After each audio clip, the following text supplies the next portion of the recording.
Sessiz gece bir ad qalıb dodağımda, deyə bilmirəm. Səndən qalan xatirələr divarda kölgə, danışır səssizcə hər gecə. Bir vaxt ürəyim idi sənin evin, indi qapısı bağlı təkcə mən. Gözlərim yol çəkir izinə, adını yazmışam gizlicə. Sən getdin, dəyişdi şəhərdə, hər şey yarım qaldı bir gecə. Deyirdin sevgi bitməz heç vaxt, bəs niyə sustu ürəyin on? Bir sözün yetərdi qalmağıma, sən seçdin getməyi, dayanmadın.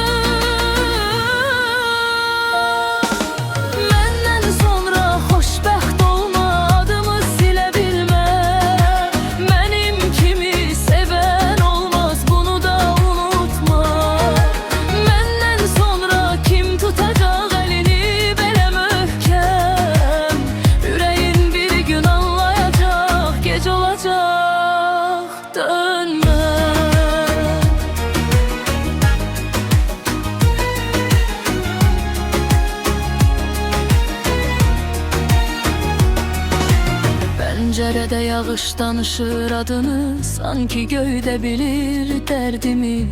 Sən mənə yarım qalan cümlə, mən sənə deyilməyən sevgim. Biraz qürur, biraz səssizlik bizi ayırdı bu məsafəlik. İndi yat kimi baxırsan mənə, halbuki dünyaydın birinə.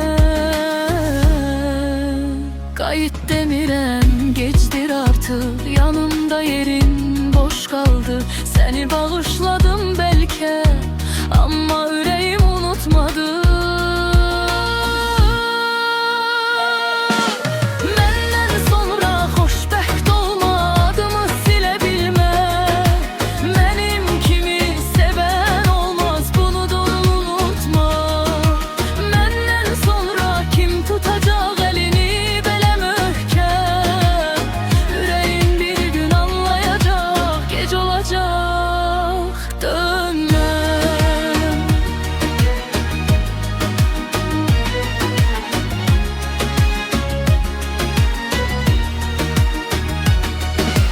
Məndən sonra xoşbəxt olma, adımı silə bilmə.